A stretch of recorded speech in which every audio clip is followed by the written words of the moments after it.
Okay,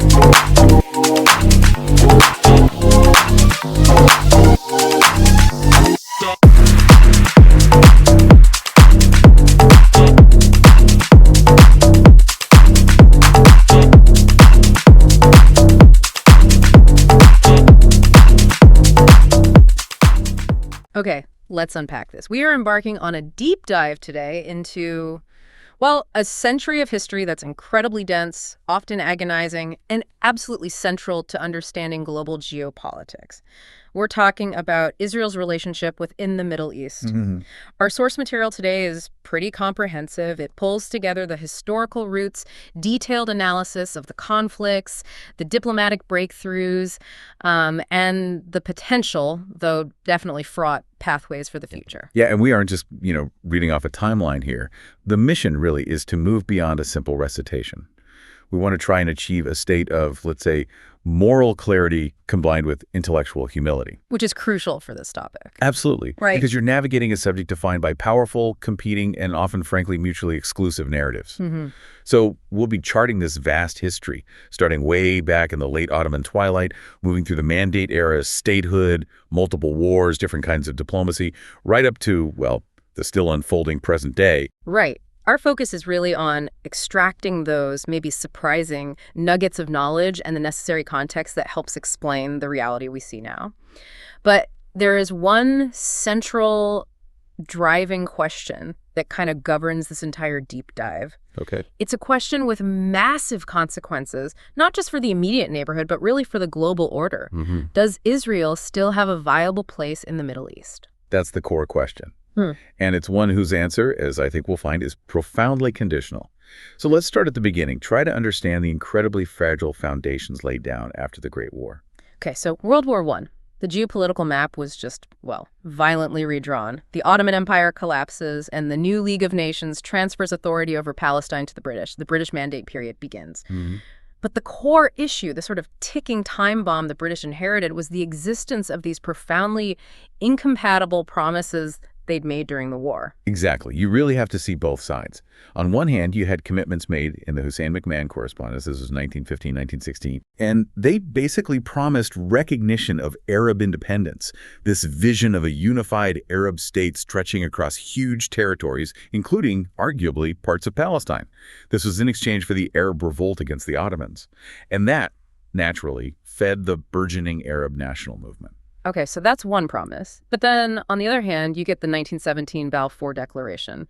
Very concise but momentous. A pledge by the British Foreign Secretary to support the establishment in Palestine of a national home for the Jewish people. A national home, yeah. While also stating that nothing should prejudice the civil and religious rights of existing non-Jewish communities. So this obviously supported the political Zionist movement. The result, an administration tasked with governing a place where two determined national movements were asserting exclusive claims to the same land based on, well, contradictory British guarantees. And those decades under the Mandate, they were marked by increasing violence resistance. Both populations grew, both sought autonomy. It was becoming unmanageable. Right. So by 1947, the British, basically unable to resolve the conflict, facing increasing international pressure, they just hand the problem over to the newly established United Nations. And the UN comes up with the partition plan, Recommendation 181. This plan tried to divide the territory into two states, one Arab, one Jewish.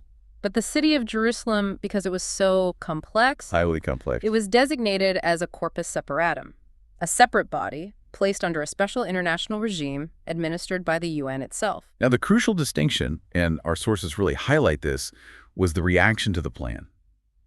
While the leadership of the Jewish agency, they accepted it, maybe seeing it as flawed, but definitely offering a path to statehood. They took it. The Arab states and the Palestinian Arabs, they rejected it outright, completely. Why the rejection? What was the core reasoning? Well, the feeling was that the UN simply had no right to partition their land.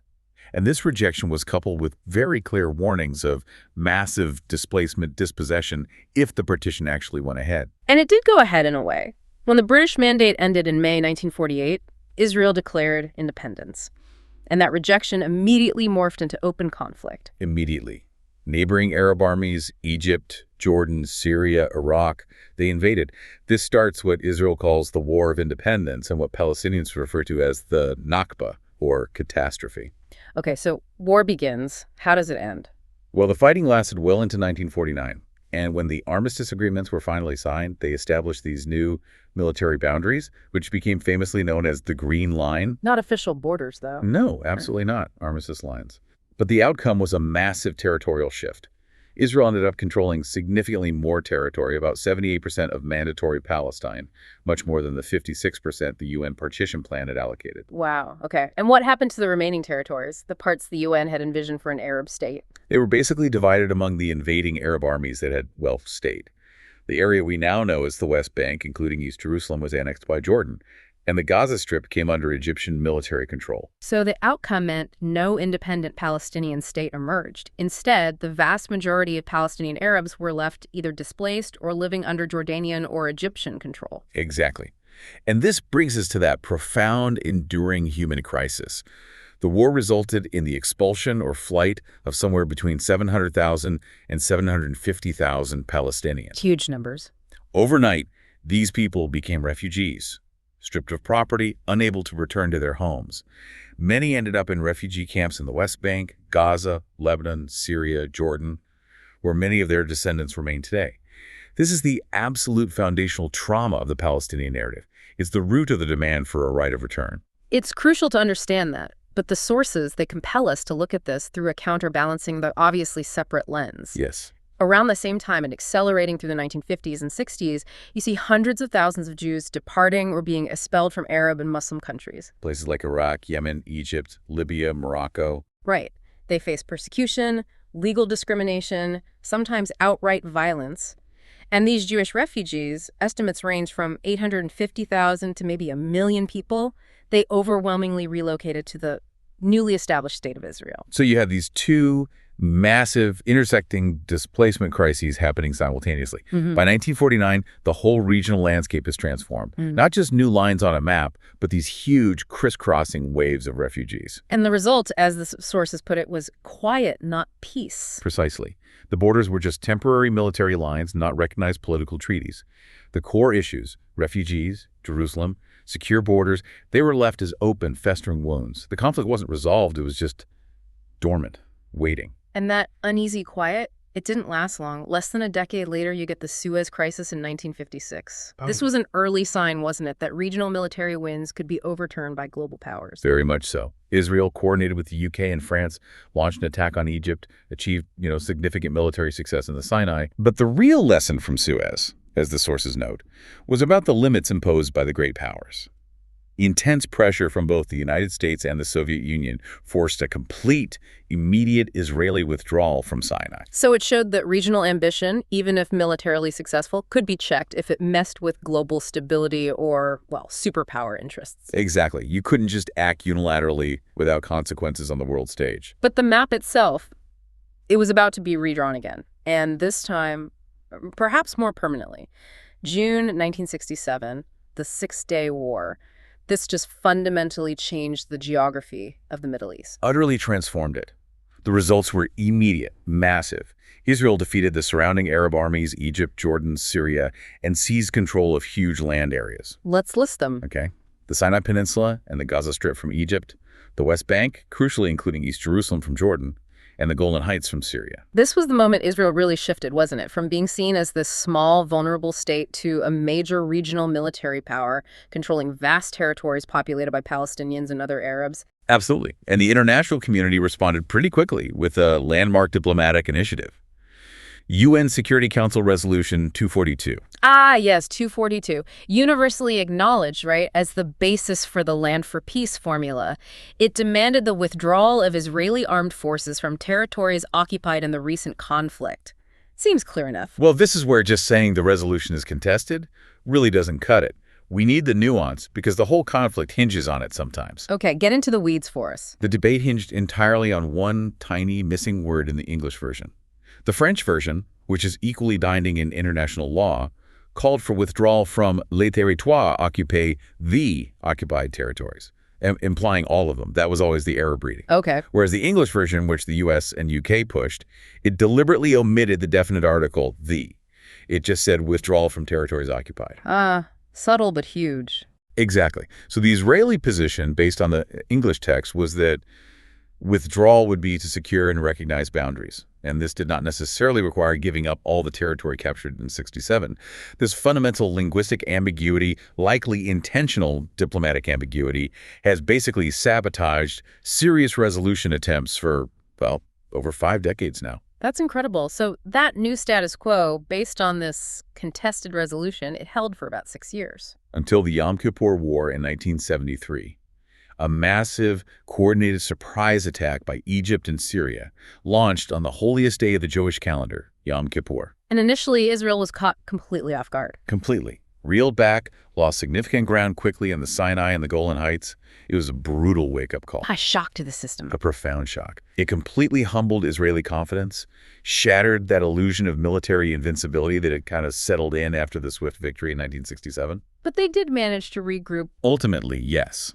The Israeli army regrouped, repelled the assault, even crossed the Suez Canal into Egypt before a ceasefire was enacted. But the psychological and political damage was severe. What was the impact? Well, the war really demonstrated to Israel that security depended on more than just military might. Maybe diplomacy mattered too. And crucially, it convinced the Arab world, particularly Egypt's president Anwar Sadat, that Israel could be successfully challenged, that the status quo wasn't permanent. So a sobering realization on both sides. Exactly. And that created this crucial, necessary nudge towards genuine, sustained diplomacy, which hadn't really existed before. And that's where the U.S. really steps in, isn't it? We shouldn't just jump to the peace treaty. There was that painstaking shuttle diplomacy led by Henry Kissinger in the mid-70s. Absolutely critical groundwork. Those disengagement agreements paved the way for the big one. The first durable peace treaty, signed in 1979 between Israel and Egypt, brokered by President Carter at Camp David. And the sources describe this peace accurately, I think, as cold but durable. It is cold, but it is held. It resulted in the full return of the entire Sinai Peninsula to Egypt, a huge territorial concession by Israel. In exchange, Egypt gave full diplomatic recognition and security guarantees. Monumental. It took the largest Arab state permanently out of the military equation against Israel. Permanently, a strategic earthquake in the region. But while that front cooled, others heated up. The conflict shifted north to Lebanon in the early 80s. Right. In 1982, Israel launched a major operation into Lebanon. The stated aim was to break the political and military infrastructure of the Palestine Liberation Organization, the PLO, which had been using southern Lebanon as a base for attacks into northern Israel. Did it achieve that aim? Well, yes and no. The sources show the unintended consequences were massive. The operation did succeed in breaking the PLO's conventional military power there and forced its leadership to relocate far away, to Tunis. But it directly led to the rise of a far more powerful, more sophisticated, and frankly, religiously motivated adversary, Hezbollah, Shia militia, backed by Iran. Israel's subsequent occupation of a self-declared security zone in southern Lebanon dragged on for nearly 2 decades, until 2000. And it really cemented Hezbollah as this permanent, potent force on Israel's northern border, a major strategic headache that continues to this day. So solving one problem created another, arguably bigger one. Meanwhile, what was happening inside the territories Israel occupied in 67, the West Bank and Gaza? Resistance shifted again, with the outbreak of the First Intifada in late 1987. This ran until about 1993, and it represented a fundamental change in approach. How so? It was resistance bubbling up from the streets, driven by local, often young leaders, not the centralized PLO leadership far away in Tunis. It relied heavily on sustained, widespread civil disobedience, things like commercial boycotts, general strikes, mass protests, and yes, often characterized by stone throwing against Israeli soldiers. A different kind of pressure. Immense pressure. This grassroots uprising, televised around the world, created huge pressure, both internally within Israeli society. The occupation looked ugly, and externally on the PLO leadership itself, pushing them finally to engage in meaningful political negotiation with Israel. Okay, so that domestic and international pressure, it leads somewhere significant. The secret negotiations, back channels, culminating in the Oslo Accords. Signed on the White House lawn in 1993, then Oslo II in 1995. A revolutionary moment, really. You had mutual recognition between Israel and the PLO, something unthinkable just years before. And critically, Oslo resulted in the creation of the Palestinian Authority, the PA, designed to be the interim governing body for Palestinians in parts of the West Bank and Gaza. Right. And the core of Oslo was this phased approach to interim self-rule, We probably need to get specific here because how the land was divided really defined how it all fell apart later. Absolutely crucial. The West Bank was divided into 3 areas, creatively named A, B, and C. Area A was supposed to be full Palestinian civil and security control. This covered the main Palestinian cities, but only about 18% of the West Bank's territory. 18%. Okay. Area B. Area B had Palestinian civil control, but security control was shared between Israel and the PA. That was about 22% of the territory. So A and B together are still only 40%. What's Area C? Area C remained under full Israeli civil and security control. And this wasn't just empty land. It encompassed all the Israeli settlements, key access roads connecting them, border areas, roughly 60% of the West Bank. 60% under full Israeli control. And this whole ABC structure was meant to be temporary. Supposedly. A 5-year interim period that would evolve into a final status agreement.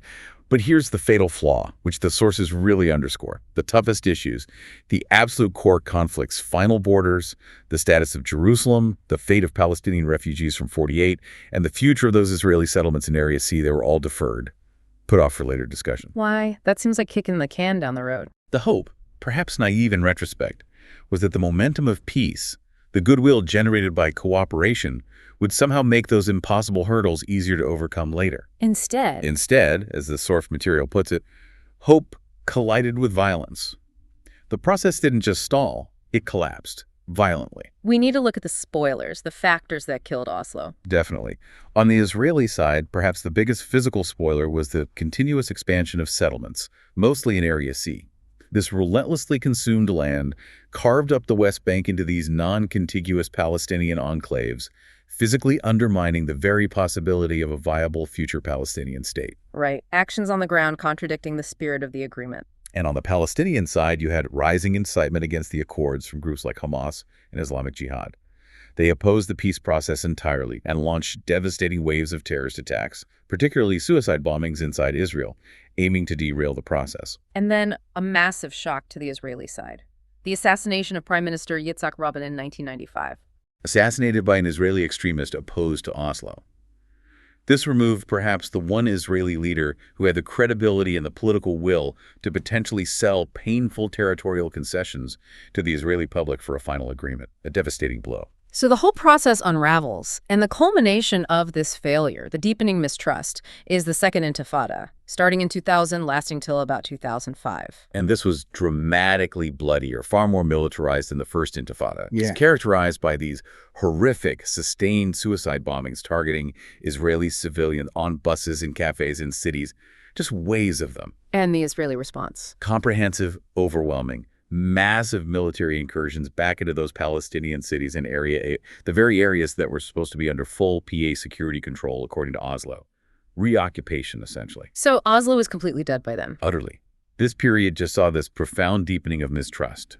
The relationship shifted entirely from attempting dialogue, however flawed, to one defined purely by separation, by physical security measures. And a very physical manifestation of that shift was the construction of the security barrier, or what many call the wall. Yes, Israel argued it was absolutely necessary to prevent suicide bombers from entering Israel.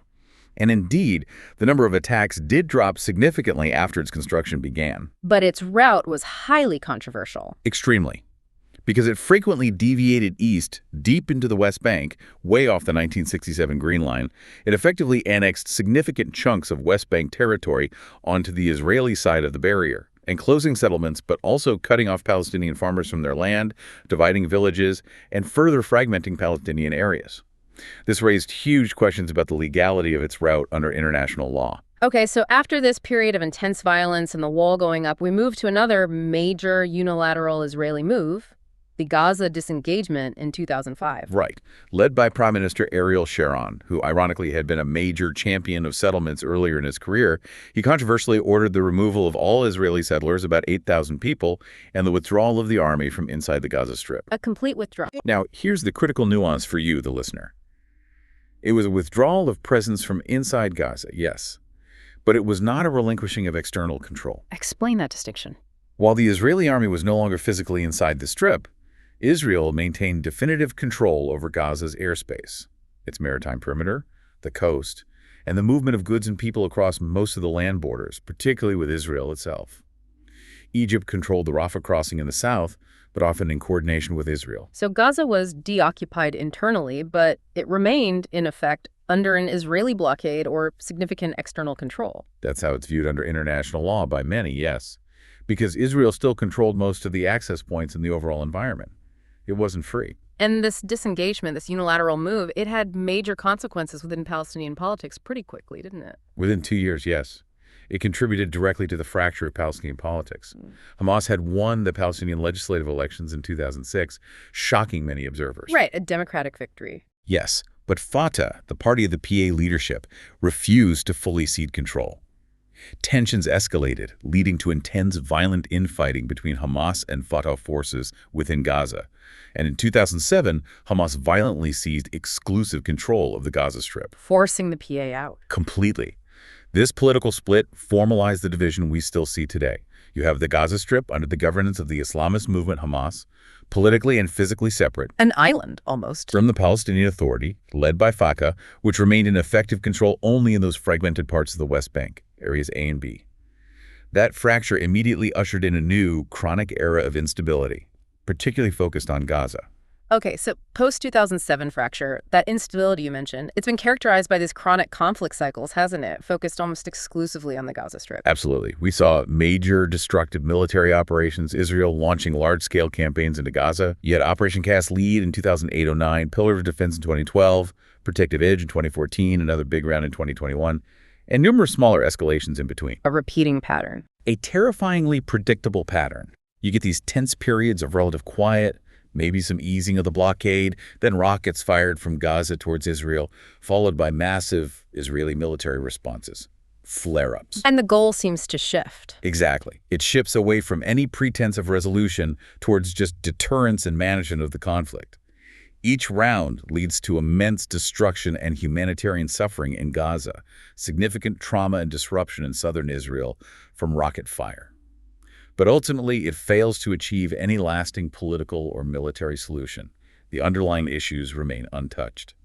While these Gaza cycles were dominating the headlines, the wider Middle East was undergoing its own huge shifts, creating new alignments, new vulnerabilities for Israel. Tectonic shifts, really. You saw the catastrophic fracturing of states like Syria, descending into a brutal civil war that drew in regional and global powers. And crucially, the dramatic expansion of Iran's regional influence. Yes. Iran's growing reach, often called the axis of resistance, skillfully linked together proxies and allies, Hezbollah in Lebanon, the Houthis in Yemen, various Shia militias in Iraq and Syria, into this strategic crescent that directly surrounds and challenges Israel and its allies. So this external pressure, particularly from Iran and its network, it forced a major rethink among some Arab states, particularly the wealthy Gulf monarchies. It's a significant recalculation of interests, yes. Their primary concerns started shifting towards the perceived threat from Iran and also towards economic diversification technology, things Israel could potentially help with. And that recalculation, that's what ultimately birthed the Abraham Accords in 2020. Exactly, spearheaded by the Trump administration. These agreements formalized the normalization of diplomatic relations between Israel and several Arab states, the UAE and Bahrain first, then Morocco and Sudan joined later. And the focus was explicitly on shared interests, wasn't it? Not really the Palestinian issue. Very much so. Shared security concerns, particularly about Iran, technological cooperation, fintech, agritech, cyber, economic trade and investment, tourism. These accords were genuinely monumental, right? Achieving Arab recognition for Israel beyond just Egypt and Jordan, which had happened decades earlier under very different circumstances. Undeniably significant diplomatic breakthroughs. But here's where we have to apply that critical analysis we talked about. Because I think the sources are quite clear on this point, even if the politics sometimes obscures it. Which is? The success of normalization between states is explicitly not a substitute for resolving the Israeli-Palestinian core conflict. Okay, but some would argue, look, the accords have held, they've even deepened in some ways. Doesn't that suggest that maybe the Palestinian issue is being successfully sidelined? That maybe regional powers like Saudi Arabia do prioritize dealing with Iran or getting Israeli tech over the Palestinian cause? It proves it's being sidelined by governments, perhaps. But the sources strongly suggest it's not sidelined by the people those governments rule. The Arab Street, as it's often called. Explain that difference. Normalization agreements are ultimately only as strong as the political legitimacy of the governments that sign them. If there's no visible progress towards justice or a political horizon for Palestinians, if the core conflict is just ignored indefinitely, especially during major crises, that normalization remains fragile. It's vulnerable to domestic pressure, to regional outrage. It's arguably a relationship built more on shared fear of Iran than on shared values or popular legitimacy. A pragmatic alliance, but maybe not a deep peace. Something like that. And that fragile balance, that attempt to bypass the Palestinian issue, it was just violently shattered on October 7th, 2023. Yeah. We absolutely have to acknowledge the sheer scale and gravity of that day, the immediate trigger for the current crisis. The devastating coordinated attack by Hamas fighters from Gaza deep inside southern Israel. Unprecedented in its scale and brutality. Yeah. Widespread mass killings of civilians and military personnel at music festivals, in kibbutzim, in towns. Mass kidnappings of hostages back into Gaza. It shook Israel to its absolute core, a profound national trauma. And the response from Israel was immediate and immense. A declaration of war against Hamas. The launching of extensive, sustained military operations in Gaza air, sea, and a major ground invasion. The consequences of which, the sources detail, have been catastrophic for Gaza. A humanitarian catastrophe unfolding in real time. Widespread destruction of homes and infrastructure. Immense civilian suffering and casualties, the vast, rapid displacement of the vast majority of the population, millions of people pushed south, living in dire conditions, a severe, acute humanitarian crisis, lack of food, water, medicine, shelter. And the violence didn't stay contained within Israel and Gaza, did it? It immediately created these regional ripple effects. Right away, threatened to draw in major state actors, widen the conflict. We saw significantly increased military exchanges across Israel's northern border with Hezbollah and Lebanon, almost daily fire. Very dangerous escalation point. Extremely. Then you had long-range drones and missiles being fired towards Israel from actors like the Houthis in Yemen, far away but aligned with Iran. Significant disruptions to global shipping lanes in the Red Sea as Houthis attacked commercial vessels. This forced major powers, like the US and UK, to deploy naval assets and conduct strikes against Houthi targets. So the whole region felt the jolts. What about the diplomatic response? It's been a struggle of immense proportions. Intense, often frustrating, negotiations involving Qatar, Egypt, the U.S., trying to broker ceasefire proposals, secure the release of hostages held by Hamas in exchange for Palestinian prisoners held by Israel. Very staggered progress, frequent breakdowns. But beyond the military and diplomatic fronts, there's another crucial dimension playing out, isn't there? The legal battle. Absolutely critical for you, the listener, to understand this. The conflict moved very quickly onto the legal front as well. Fierce disputes over facts, over the application of international law. We've seen major international legal petitions, provisional measures. Can you clarify the key bodies involved? The sources mention the ICJ and the ICC. Right, easy to confuse but distinct. First, the International Court of Justice, the ICJ, sometimes called the World Court. Its primary role is to adjudicate disputes between states. Okay, state versus state. Exactly. In this context, states like South Africa brought petitions against Israel, alleging violations of international conventions, most prominently accusing Israel of violating the Genocide Convention through its military operations in Gaza. And the ICJ's role there? The ICJ issues findings and judgments, but importantly in the short term, it can issue provisional measures. These are legally binding orders aimed at preventing immediate irreparable harm while the main case proceeds, which can take years.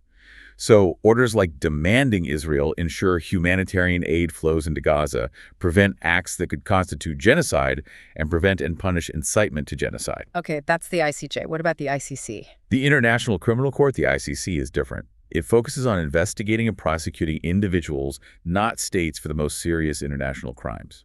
War crimes, crimes against humanity, and genocide. So individuals could be leaders, commanders, fighters. Exactly. The ICC prosecutor already had an open investigation into potential crimes committed by all sides, Israeli officials, Hamas leaders, other Palestinian armed groups in the Palestinian territories, dating back several years. The events since October 7th fall squarely within that ongoing investigation. The prosecutor has sought arrest warrants for leaders on both sides. Wow. So these legal processes add a whole other layer. It means the conflict is now being fought simultaneously on the military, political, diplomatic, and juridical fronts, unprecedented complexity. Absolutely. And it underscores how deeply embedded this conflict is within the framework of international law, even as that law is fiercely contested and debated. Okay. So having navigated this, well, the century of consequence, let's circle back to that central question we started with, asking it now with the full weight of that history. Does Israel still have a viable place in the Middle East? And to answer that, we really need to shift from just recounting history to analysis. The sources suggest using three specific analytical lenses: realism, rights, and regionalism. Okay, let's take them one by one. Lens 1, realism. Realism starts with the core, non-negotiable fact. Israel exists, it's there. Despite decades of conflict, attempts to eliminate it, immense instability. It possesses substantial, technologically advanced military power and robust deterrent capabilities. Its continuation as a state is, for the foreseeable future, a geopolitical reality. But realism cuts both ways, doesn't it? Its strength is undeniable, yes, but its vulnerability seems equally inherent, precisely because it lives in such a dense, contested neighborhood, and geographically, it's small. Exactly. The 1973 surprise attack and the sheer tactical shock of the October 7th attack prove that deterrence, however strong, is never perfect. It can be breached. Vulnerability remains. So what's the implication of that realism for the region? The implication is that any viable long-term security arrangement for the Middle East must account for both things: Israel's formidable capacities and its deeply held, often existentially framed security fears. You can't ignore its power, that's foolish. But ignoring its fear is just a recipe for potentially catastrophic overreaction or policies that prioritize security above all else. Okay, that's realism. Lens 2. Right. This shifts the focus, right? Completely. This lens focuses entirely on the Palestinian future. The sources are really emphatic here. Palestinian dignity, freedom of movement, a credible political horizon, personal safety. These are not secondary issues you get to after security is sorted. Yeah. They are primary, necessary requirements for any regional stability. So this is where the conditionality comes in strongly. This is the absolute core condition. A place for Israel, however strong it is militarily, that requires the permanent suppression or denial of Palestinian national aspirations, a future that isn't politically real, geographically workable, and economically viable for Palestinians. That kind of place can only ever be temporary. It's unstable by definition. It is, to borrow that powerful phrase from the source material again, a truce with a timer. Because suppression only builds pressure. It guarantees the next eruption. Stability, if it's to last, has to be mutual. It has to be based on recognizing equivalent national rights and dignity for both peoples. Okay, realism sets the stage, rights defines the core condition. What about the third lens? Regionalism. Regionalism reminds us that the decisive audience for Israel's place isn't just Washington or Brussels or Moscow. It's the neighborhood itself, the other countries in the Middle East. And there are factors pushing them together, aren't there? Beyond just politics. Absolutely. We're moving towards a situation of almost forced cooperation because of shared practical challenges that just completely transcend political divides. Like what? Think about it. Managing shared energy grids as countries tried to decarbonize or link up. Establishing efficient logistics corridors for trade. The massive existential threat of climate stress impacting everyone, heat, drought, and maybe, most urgently, chronic severe water scarcity across the entire Levant and North Africa. These issues require shared systems, coordination, joint management, regardless of how governments feel about each other politically. You can't solve a regional water crisis with walls. Okay, so practical needs push towards cooperation, but the politics remains the elephant in the room. We talked about normalization, the Abraham Accords. They help with technical cooperation, right? They do, yes. They provide a framework for that kind of functional cooperation. But the sources warn, quite clearly, that this technical cooperation cannot outpace Gaza, Jerusalem, and the West Bank forever. Why not, if the practical benefits are there? Because of the critical political link. Legitimacy. Arab governments, even the most autocratic ones, depend on some level of domestic legitimacy, or at least stability. That legitimacy gets severely tested when a major crisis erupts involving Palestinians. Images of suffering flood Arab media, popular anger rises. So governments can't ignore it indefinitely. They can't. Progress, or at least the perception of progress, towards visible justice for Palestinians remains crucial for the long-term stability of those normalization deals. If the core conflict is perpetually ignored or seen as worsening, those relationships built on pragmatic interests will always be fragile, always vulnerable to being undermined by popular outrage or exploited by regional spoilers like Iran. Okay, so if we synthesize these three lenses, Realism says Israel exists and is powerful but vulnerable. Right says Palestinian future is non-negotiable for stability. Regionalism says the neighborhood context, including popular legitimacy linked to the Palestinian issue, is key. Where does that leave us on the main question? It leads us directly to the conditional conclusion, Which is that Israel's place in the Middle East is fundamentally conditional. It has a place, yes, but its stability, its acceptance, its security in the long run exists only, as the source puts it, to the extent Palestinians have a future. it's not guaranteed. Not at all. This stability isn't a gift. It's not a natural state of affairs. It has to be earned painfully, carefully, verifiably. The only path away from endless conflict and potential catastrophe is through finding and building a political future that somehow satisfies the legitimate national aspirations and security needs of both peoples. Right. So this conditional conclusion, it forces a really hard choice on everyone involved, doesn't it? Moving beyond this devastating cycle of endless war. Choosing, as the source material suggests, between a sustainable imperfection and a preventable catastrophe. That's the stark choice. Assuming the choices for sustainable imperfection, what are the actual blueprints? What are the concrete, though incredibly complex ideas for achieving some kind of political resolution? So sources outline three main conceptual pathways, right? Each with huge challenges. Three major blueprints for you, the listener, to consider. The first is the most familiar one, the negotiated two-state track. The traditional approach. Israel and Palestine living side by side. Yes. Two separate sovereign states, generally based on the 1967 lines, with mutually agreed land swaps. But for this to have any chance of success now, after everything that's happened, the sources stress it must be backed by absolutely ironclad, multi-party security guarantees for both states, and strictly monitored, verifiable freezes on any actions that prejudge the outcome, particularly settlement expansion and demolitions. Okay, two states. What's the second pathway? The second is often discussed as a way to manage how deeply interwoven the populations and geography are. It's confederation. How would that work? It sounds more complex. It is more structurally complex. It envisions two distinct sovereign states, Israel and Palestine, but they would have linked governmental structures, particularly for managing common issues. Like shared infrastructure. Right. Water, security coordination. Exactly, a shared high-level mechanism for those things, perhaps. But the crucial element is that it aims to strictly protect individual rights across the whole space. This might allow, for example, for citizens of one state to have residency rights, maybe even some voting rights in local elections in the other state, without compromising the overall sovereignty of either. So it could potentially address the reality of hundreds of thousands of Israeli settlers in the West Bank and the desire of Palestinian refugees for connection to their historical homeland without forcing massive population transfers. That's the theoretical advantage, yes. It tries to reconcile national sovereignty with individual rights and the geographical reality. Very difficult to negotiate and implement, obviously. And the third blueprint, this one sounds the most radical. It is, conceptually, the rights first one space. This approach moves away from partition altogether. It demands the most extensive, careful constitutional engineering imaginable. To create what? A single state? Essentially, yes. Creating a single political entity, maybe a binational state, maybe a secular democratic state, covering all the land between the river and the sea. But the absolute key here is protecting minority and individual rights not through physical separation, but through an incredibly complex legal and constitutional framework. What would that look like? You'd need, as the source puts it, ironclad safety measures.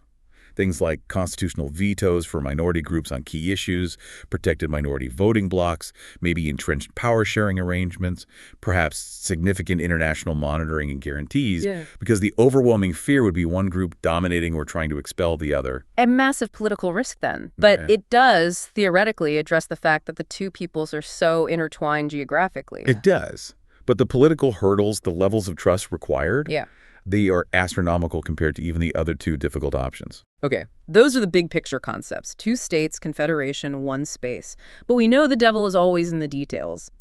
How do these frameworks, or any framework, deal with the most explosive final status issues? Let's start with Jerusalem. Jerusalem. Yeah. A city with just profound religious and political significance to billions, Jews, Christians, Muslims. Simple division seems impossible, right? Seems unworkable. So the sources suggest the need for layered guardianship, thinking about separating control based on function, not just territory. How would that work? For example, maybe you could have a shared municipal council that handles practical things like sanitation, utilities, transport for the whole city.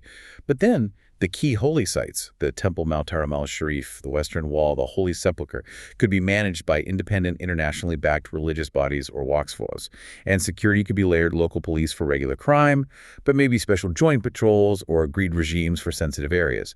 The point is, no single entity gets total control over all functions everywhere, shared and divided responsibilities. Complex, but maybe necessary. What about borders? If the 1967 Green Line isn't practically restorable because of settlements... The main tool discussed is land swaps, mutually agreed swaps. So Israel would retain some major settlement blocks that are currently over the Green Line. But in exchange, it would cede comparable, desirable Israeli territory from within Israel adjacent to the Gaza or West Bank border to the future Palestinian state. The goal is territorial comparability and contiguity for the Palestinian state. Okay. And the refugee question, that enduring ache from 1948. This requires a really multifaceted approach. It absolutely has to begin, the sources stress, with recognition, acknowledging the historical narrative, the loss, the suffering of the Palestinians. That symbolic step is crucial. And then practical. Offering multiple options. Compensation for lost property is one element.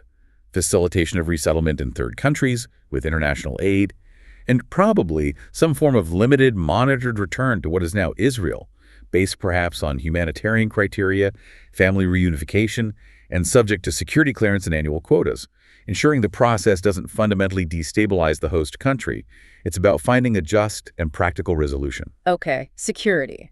How do you provide security for both sides, moving beyond just walls and military separation? The sources really emphasize the need for networks, not just walls, shifting from unilateral control towards shared responsibility where possible. What does that mean in practice? Focused, coordinated policing, especially in areas where populations mix or border each other. Shared real-time intelligence gathering and analysis, particularly against external threats or extremist groups that threaten both sides.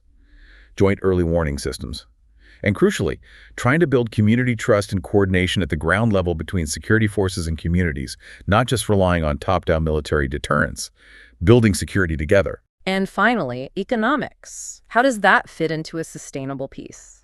Economics is critical, but the sources make a vital distinction.